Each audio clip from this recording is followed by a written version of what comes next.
I was successful, and eventually I became number two, highest ranking cadet at the cadet wing. And I don't think any of that would have been possible if I would did not prepare myself at the Air Force Academy Preparatory School. But I wouldn't even attend at the preparatory school if I wasn't grateful. I was just grateful for an opportunity to get a chance to develop. And I share that with you because even though you may not be in the military, you may not be trying to get into the Air Force Academy, you may not be trying to get into become a commissioned officer in the United States Air Force, your career also has a trajectory. And if you do nothing and if you blame other people for how your career is turning out or how the opportunities that you don't have, you'll continue to blame other people, and the responsibility for changing your environment is always going to be in someone else's hand. And that someone else out there may not even know that you view them as a blocker to their success, to your success. That other person out there may not even be thinking about you. They may be thinking about their career, their problems, their families, their relationships. And the more you blame other people for your career, the more you blame other people for your promotion or for your lack of raise or whatever it is, the more you blame other people for your lack of focus or your lack of productivity, the more you blame other people, the more other people are responsible and the more power they have over you. Take ownership, take your power back. Take ownership of your career, take ownership of your professional development, take ownership of your value in the marketplace, take ownership of the, your development plan so that you can earn the money that you want to earn and survive, if not succeed, in this economy that is not designed for you to succeed in. It's going to take great determination to do that along the way. It's not just a one time thing where you take ownership today and then you forget about it tomorrow. You have to continue to practice taking ownership of your career if you want to be successful.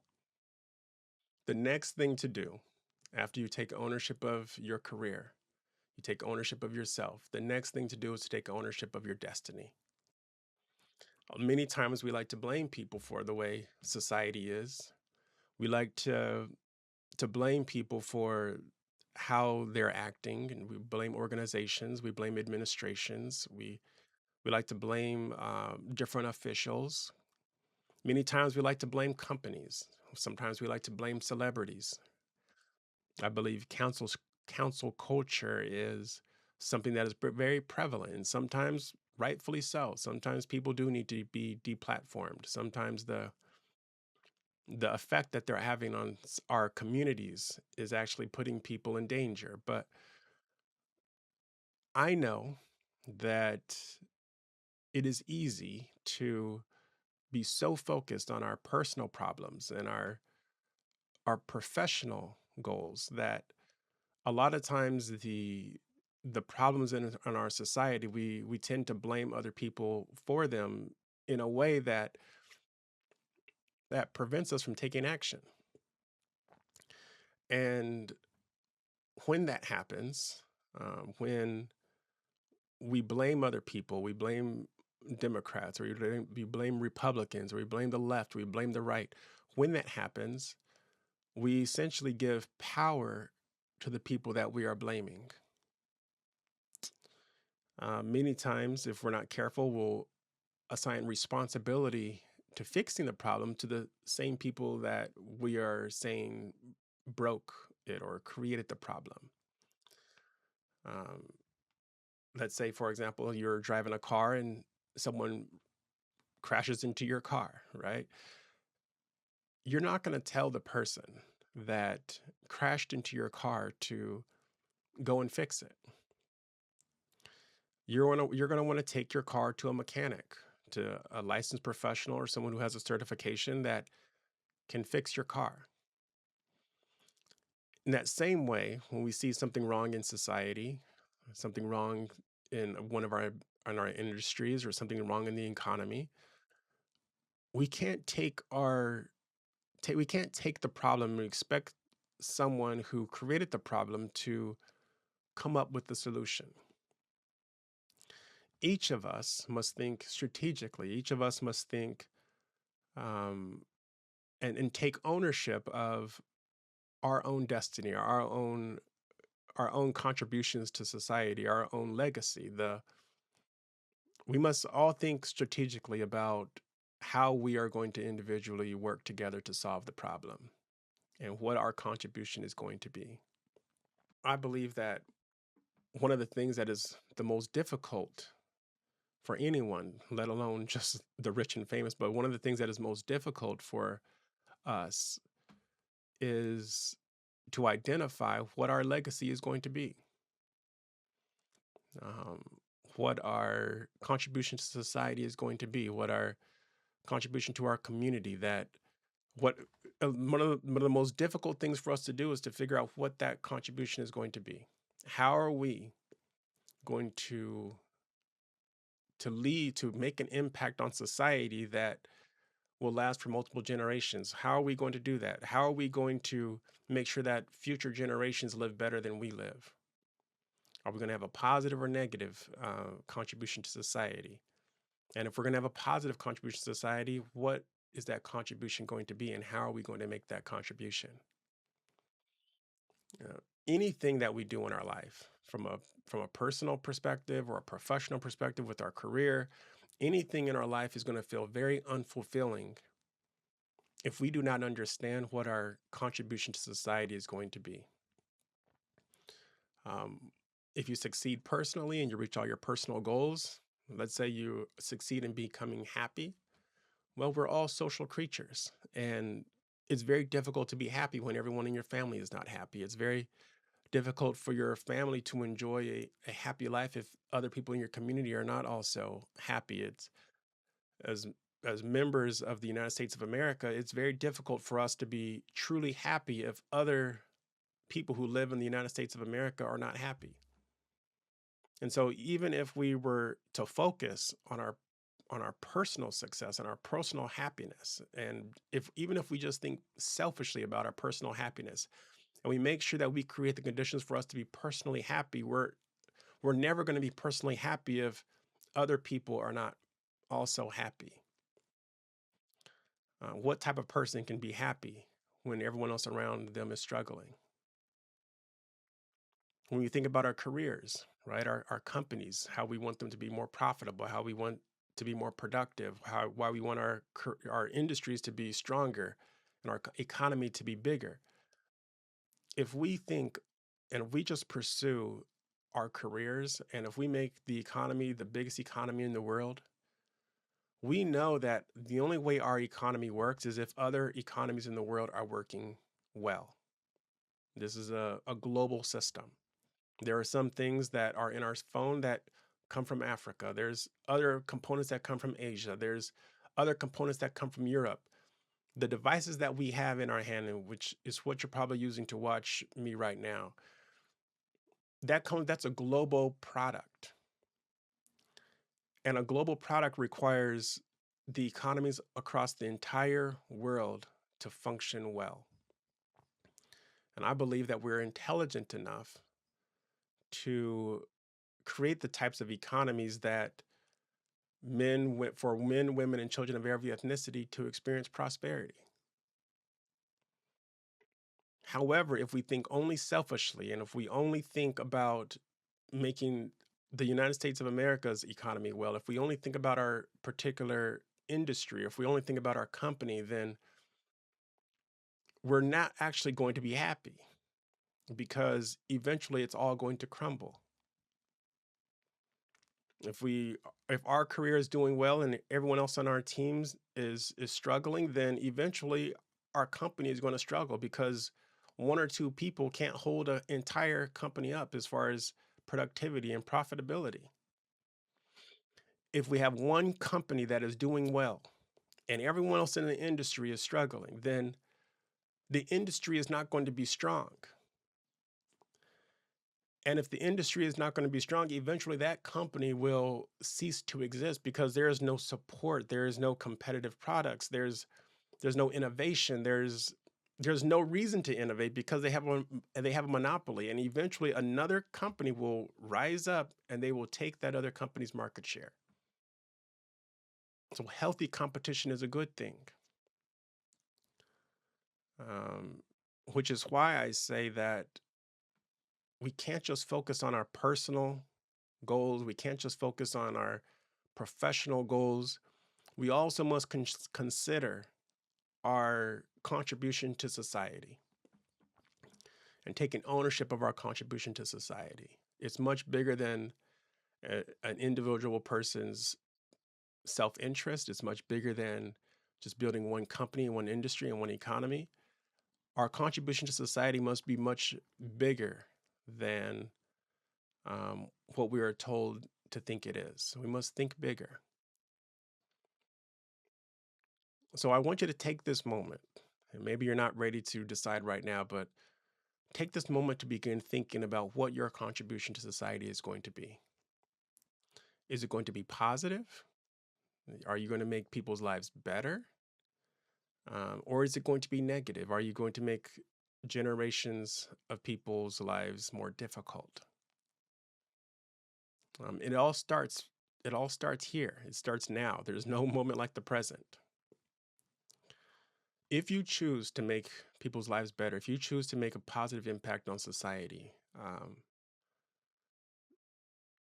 I cannot promise you that you will achieve your wildest goals when they come to fruition, but I can promise you that you will be more fulfilled, you will be happier, you will be more at peace. I promise you that you'll be more efficient at reaching your personal and professional goals when you know what your contribution to society is and you act in accordance with it.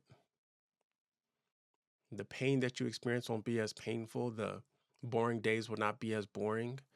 Your lows will not be as lows, and your highs will be higher. And that's because you know what your contribution to society is.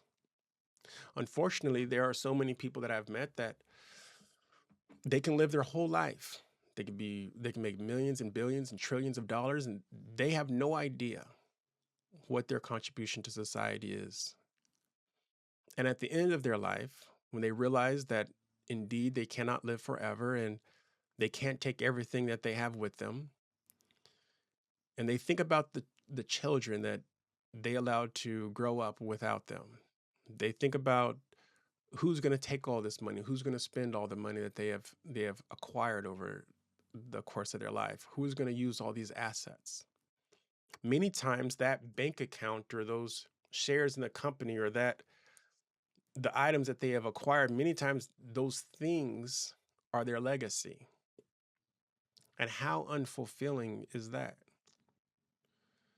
I believe this is why so many people back in the day would invest in schools because they figure, hey, if I invest in education, if my name is associated with a an educational institution, then people who go to that educational institution will know my name as they learn how to cure diseases and invent new technologies and develop new ways of society working and the new ways for the economy to work. They'll know my name. And so my legacy will live on in in society and be remembered in a good way. People will be able to say, "Hey, I went to whatever person's school."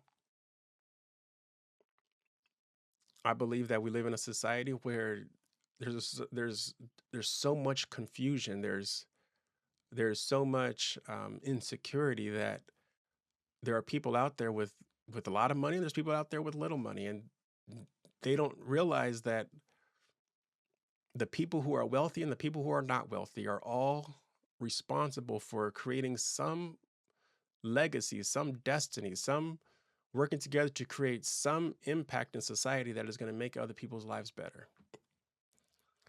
It's not just about surviving, it's not just about being richer and richer and richer. We're human beings and it's much bigger than all of that. It would be wrong for me to talk about and encourage you to go find your legacy and create a legacy if I didn't share with you what I've discovered about my path.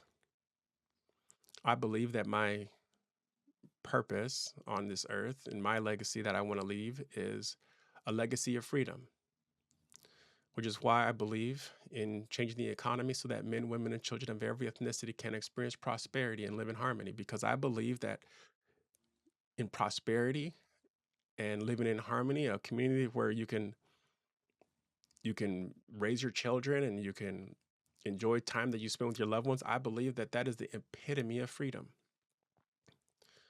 And I believe everyone in the United States of America and everyone across the world that believes in freedom, that doesn't know what their legacy is, I encourage you to consider a legacy of freedom.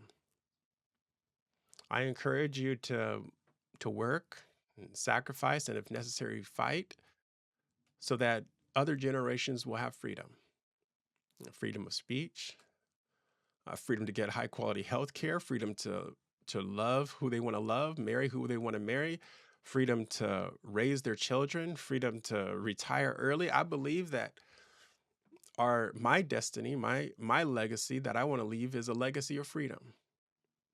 I want you to be free to worship who you want to worship. I want you to be free to develop additional skills. I want you to be free to manifest your own destiny. I want you to be free to set goals for yourself that not just develop yourself but improve society. I want you to be free to talk to your neighbor and share your culture with your neighbor. I want you to be free to read whatever book you want to read. I want you to be free to sharpen your mind and educate yourself on some of the more complex topics of the world. I want you to be free to have empathy for people. I want you to be free to love your neighbor.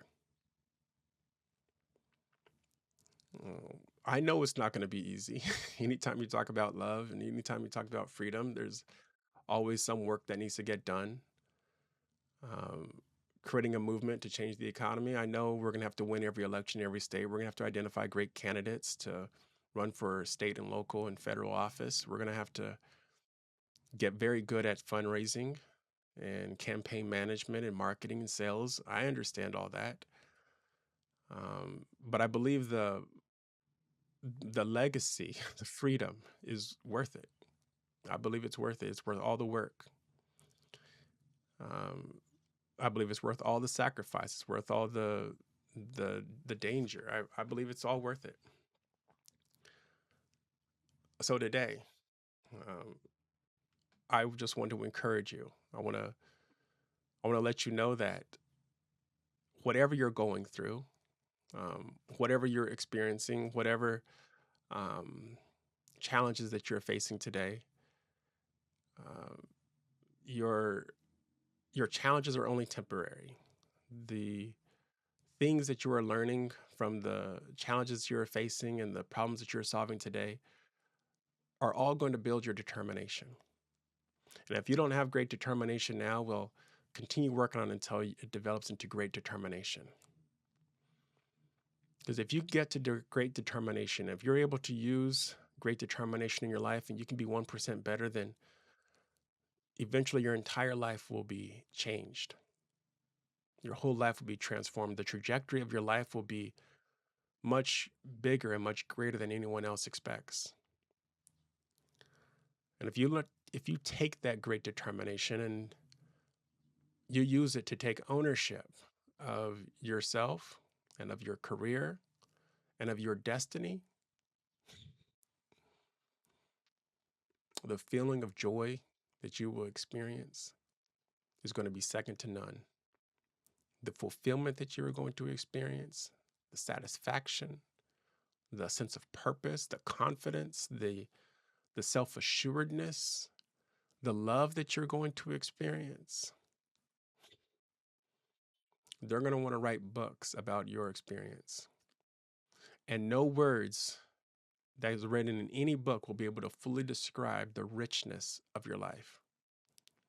I know that your life is going to be better than you can ever imagine if you do the things that I talked about today. All right, that's my message for you today. I'll see you in the next video.